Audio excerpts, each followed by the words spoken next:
Hello everyone, welcome to study SM education. इस video में हम यूपी बोर्ड क्लास 12 इंग्लिश के रिड्यूस चैप्टर्स और उन टॉपिक्स को डिस्कस करेंगे जो आपको सेशन 2020-2021 के लिए पढ़ने हैं। तो चलिए इस वीडियो को शुरू करते हैं।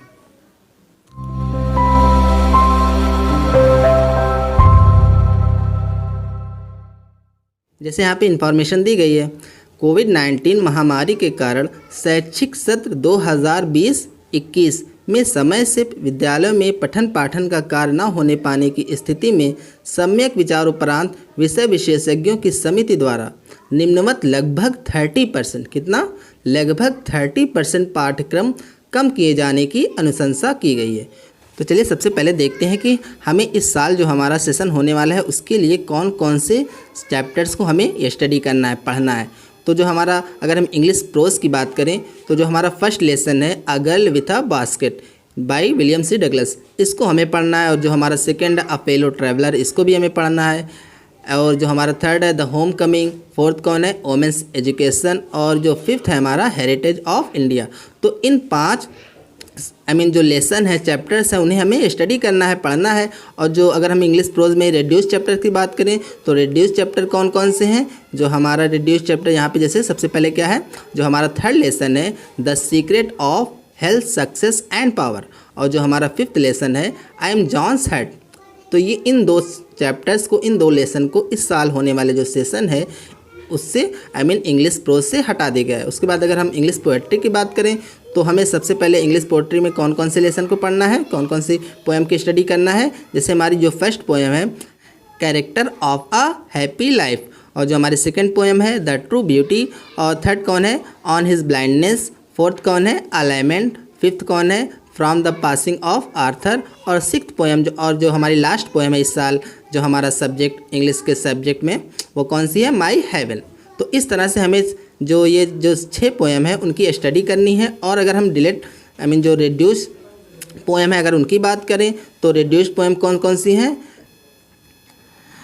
तो from an elegy written in a country churchyard, और जो हमारी सिक्स्थ पोएम है la belle dame sans merci, और नाइन्थ पोएम है stopping by woods on a snowy evening. तो इन 3 पोएम्स को इस साल जो 2020-2021 का सेशन होने वाला है उससे रिड्यूस किया गया, डिलीट किया गया है। तो टोटल पोएम कितनी थी, पहले 9 थी, अब कितनी रह गई हैं, सिर्फ 6। तो इस तरह से हम कह सकते हैं कि इसमें भी 30% सिलेबस को 30% जो पोएम है उनको रिड्यूस किया गया। चलिए देखते हैं कि जो शॉर्ट स्टोरीज़ है उसमें हमें क्या क्या पढ़ना है इस साल। तो हमारी जो पहला चैप्टर है द गोल्ड वॉच, और जो हमारा सेकंड चैप्टर है एन एस्ट्रोलॉजर्स डे, और जो हमारा थर्ड चैप्टर है द लॉस्ट चाइल्ड। तो इस तरह से इन 3 चैप्टर्स को इस साल हमें पढ़ना है। अगर हम डिलीट चैप्टर की बात करें, रिड्यूस चैप्टर की बात करें, तो इस साल जो रिड्यूस चैप्टर हुआ है इससे वो कौन सा है द स्पेशल एक्सपीरियंस। तो इस साल जो जो हमारा जो सेशन होने वाला है, टोटल पहले कितने चैप्टर्स थे, 4 थे, और इस साल जो हमारा 4th चैप्टर है द स्पेशल एक्सपीरियंस उसको रिड्यूस कर दिया गया, डिलीट कर दिया गया। तो इस तरह से हमने देखा कि जो इंग्लिश प्रोज, इंग्लिश पोएट्री और जो शॉर्ट स्टोरी है उससे कौन कौन से सब्जेक्ट को रिड्यूस किया गया है और कौन कौन से सब्जेक्ट को हमें पढ़ना है इस साल।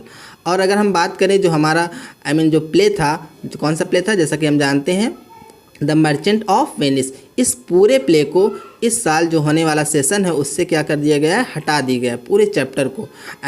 अब हमें ये जो मर्चेंट ऑफ वेनिस है इस साल हमें वो पढ़ना नहीं है, उसकी स्टडी करना नहीं है, हमारे सिलेबस से हटा दिया गया है। और अगर हम सेक्शन ए में आगे देखें तो इसमें जो फिगर ऑफ स्पीच है, जो फिगर ऑफ स्पीच लास्ट में क्वेश्चन आता है, फिगर ऑफ स्पीच से जैसे सिमली हो गया, मेटाफर हो गया, पर्सनिफिकेशन हो गया, एपोस्ट्रोफे हो गया, ऑक्सीमोरन हो गया, ओनोमोटोपिया हो गया, हाइपरबोल हो गया। तो इस तरह से जितने भी फिगर ऑफ स्पीच के पार्ट थे वो अभी भी यहाँ पे जो हमारा सेशन होने वाला है उसके लिए अवेलेबल है। तो कहने का मतलब ये है, अगर हम सेक्शन ए की बात करें तो यहाँ पे जो हमारा द मर्चेंट ऑफ वेनिस है इसके पूरे प्ले को हटा दिया गया है इस साल, लेकिन जो हमारा फिगर ऑफ स्पीच है इसमें किसी भी पार्ट को हटाया नहीं गया है। तो कह सकते हैं हम कि जो सेक्शन ए है उससे 30% सिलेबस रिड्यूस किया गया है। लेकिन अगर हम सेक्शन बी की बात करें तो यहाँ पे जो ग्रामर सेक्शन है सेक्शन बी का, उससे कोई भी पार्ट हटाया नहीं गया है। जो हमें पहले पढ़ना था इससे पहले वो भी उस सभी पार्ट्स को हमें इस साल भी पढ़ना है, हमें सबकी स्टडी करनी है। जैसे जैसे हमारा फर्स्ट क्या आता है, डायरेक्ट इनडायरेक्ट नरेशन 2 आता है, इसमें से हमें 2 मार्क्स का रहता है। उसके बाद सिंथेसिस से आता है, ट्रांसफॉर्मेशन से आता है, सिंटैक्स से आता है। तो और उसके बाद वोकैबुलरी की बात करें तो सिनोनिम्स हो गया, एंटोनिम्स हो गया और होमोफोन्स हो गया। जैसा कि होमोफोन्स क्या होता है आप जानते ही होंगे, जो मिलते जुलते शब्द होते हैं एक जैसे, जिसका प्रोनाउंसिएशन सेम रहता है लेकिन उनकी जो मीनिंग होती है वो अलग अलग होती है। तो जो होमोफोन्स हो गए, वन वर्ड सब्स्टिट्यूशन हो गया, जिसको कहते हैं हिंदी में वाक्यांश के लिए एक शब्द, आइटम एंड फ्रेजेस हो गया, जिसको हिंदी में क्या बोलते हैं, लोक्तियाँ और मुहावरे। उसके बाद जो हमारा ट्रांसलेशन है हिंदी टू इंग्लिश वो भी अवेलेबल है। उसके बाद जो हमारा एस्से राइटिंग है 8 वो भी अवेलेबल है। 9 जो अनसीन पैसेज आता है लास्ट में वो भी अवेलेबल है।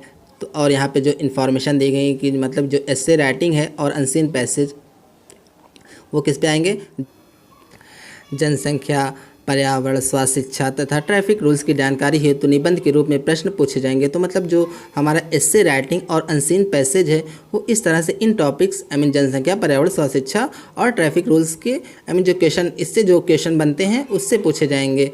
और इस तरह से हमें अगर हम कहने का मतलब ये है कि जो हमारा सेक्शन ए है उससे तो 30% रिड्यूस किया गया है, लेकिन जो हमारा सेक्शन बी है उससे 1% भी रिड्यूस नहीं किया गया। जितना हमें पहले पढ़ना था उतना हमें इस साल भी पढ़ना है। सो बच्चों, होप आपको समझ में आ गया होगा कि इस साल जो हमारा 2020-2021 सेशन होने वाला है उसमें हमें अंग्रेजी के सिलेबस में क्या पढ़ना है और क्या नहीं पढ़ना है। अगर आपको वीडियो अच्छा लगा तो वीडियो को लाइक कीजिए, कमेंट कीजिए और अपने फ्रेंड्स के साथ भी शेयर कीजिए। और अगर आप इस चैनल पर नए हैं तो चैनल को सब्सक्राइब कीजिए। Thank you for watching this video. Thank you.